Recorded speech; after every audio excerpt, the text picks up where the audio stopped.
हिंदू राष्ट्र की अवधारणा कहीं गलत नहीं है। हिंदुत्व देश के ही सुप्रीम कोर्ट की एक फुल बेंच ने इस बारे में स्पष्ट अपना आदेश जारी किया है। यह कोई मत, कोई मजहब या उपासना विधि नहीं है, यह एक वे ऑफ लाइफ है। अगर लोगों की जीवन पद्धति को सुधारने के लिए, उसमें खुशहाली लाने के लिए यह राष्ट्र उचित है, यह रास्ता उचित है, तो मुझे लगता है हमें उस रास्ते को अपनाने में कोई संकोच नहीं होना चाहिए।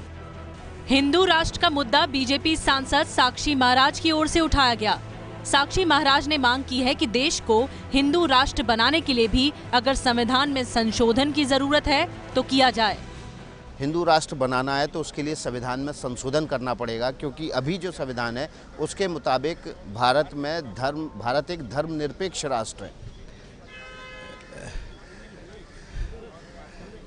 ये धर्मनिरपेक्ष शब्द आज़ादी के बहुत बाद संविधान में जोड़ा गया। हिंदू एक जीवन पद्धति है, ये मजहबी राष्ट्र की बात नहीं है। हिंदू राष्ट्र का अर्थ है सबका विकास, सबका साथ। हिंदू राष्ट्र का अर्थ है सर्वे भवन्तु सुखिनः, सर्वे सन्तु निरामया, सर्वे भद्राणि पश्यन्तु मा कश्चित् दुःखभाग् भवेत्। हिंदू राष्ट्र का अर्थ है लोका समस्ता सुखिनो भवन्तु। हिंदू एक जीवन पद्धति है, ये मजहबी राष्ट्र की बात नहीं है। साक्षी महाराज के बयान पर कांग्रेस और समाजवादी पार्टी ने चौतरफा हमला कर दिया है। कांग्रेस का कहना है कि बीजेपी ने धर्मनिरपेक्ष राष्ट्र की शपथ ली है और ऐसा संभव नहीं है। भारतीय संविधान ने पहले ही प्रोविजन किया है जिसमें इस देश को धर्मनिरपेक्ष राष्ट्र रखा है, तो संविधान को जिसने सबने स्वीकार किया है, भारतीय जनता पार्टी ने भी संविधान को स्वीकार किया, उसी पे सबने शपथ ली। ये सिर्फ काल्पनिक सवालों पर नहीं जाना चाहिए। और वैसे भी इन्होंने बताओ हिंदुओं के लिए किया ही क्या है? हिंदुओं के लिए तो कुछ नहीं किया, सिर्फ वोट लिए हिंदुओं के लिए। ऐसा क्यों बयान दे रहे हैं? अब वो बयान इसीलिए आपको पता ही है कि ध्रुवीकरण के चक्कर में। शायद आदित्य योगीनाथ जी को पता नहीं है, हिंदू को जाति धर्म नहीं, हिंदुत्व एक विचारधारा है। हमारे कॉन्स्टिट्यूशन में ये साफ किया हुआ है कि देश सभी धर्मों का, सर्वधर्म और सभी भाषाओं का स्वीकार करने वाला देश है।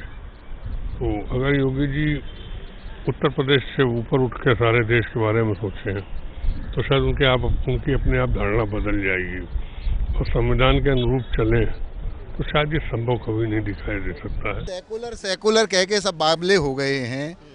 धर्मनिरपेक्ष कुछ हो ही नहीं सकता। अग्नि अपना धर्म नहीं छोड़ सकती, पत्नी अपना धर्म नहीं छोड़ सकती। आप पूछ रहे हैं आप अपना धर्म नहीं छोड़ सकते, मैं अपना धर्म नहीं छोड़ सकता, तो धर्मनिरपेक्ष कोई कैसे हो सकता है? विपक्ष के विरोध के बाद बीजेपी के नेताओं ने कहना शुरू कर दिया कि संविधान में बदलाव की कोई जरूरत नहीं है। हिंदू राष्ट्र बनाने के लिए संविधान में संशोधन करने की आवश्यकता है? कोई आवश्यकता नहीं है। जो हिंदुस्तान में रहता है वह हिंदू है, हिंदू परंपरा के अनुसार रहता है और हिंदू धर्म की विशेषता है कि वो सब धर्म का सम्मान करता है। धर्मनिरपेक्ष शब्द का जितना गलत इस्तेमाल इस देश में हुआ है, उसकी व्याख्या अगर सही की जाए तो ये राष्ट्र अपने आप में एक अच्छी पहचान खड़ा करेगा और हिंदू विचारधारा का अपना अस्तित्व है ही। बीजेपी खुलकर भले न कह रही हो, लेकिन वो इससे मना भी नहीं कर रही। ऐसे में सवाल उठता है कि हिंदू राष्ट्र बनाकर भी क्या होगा? क्या हिंदू राष्ट्र बन जाने से देश की सारी समस्याएं खत्म हो जाएंगी? इतिहास गवाह है कि जो देश पहले से हिंदू राष्ट्र थे, उन्हें भी बाद में धर्मनिरपेक्षता ही अपनानी पड़ी। पड़ोसी देश नेपाल इसका जीता जागता उदाहरण है। ये है एबीपी न्यूज़, आपको रखे आगे।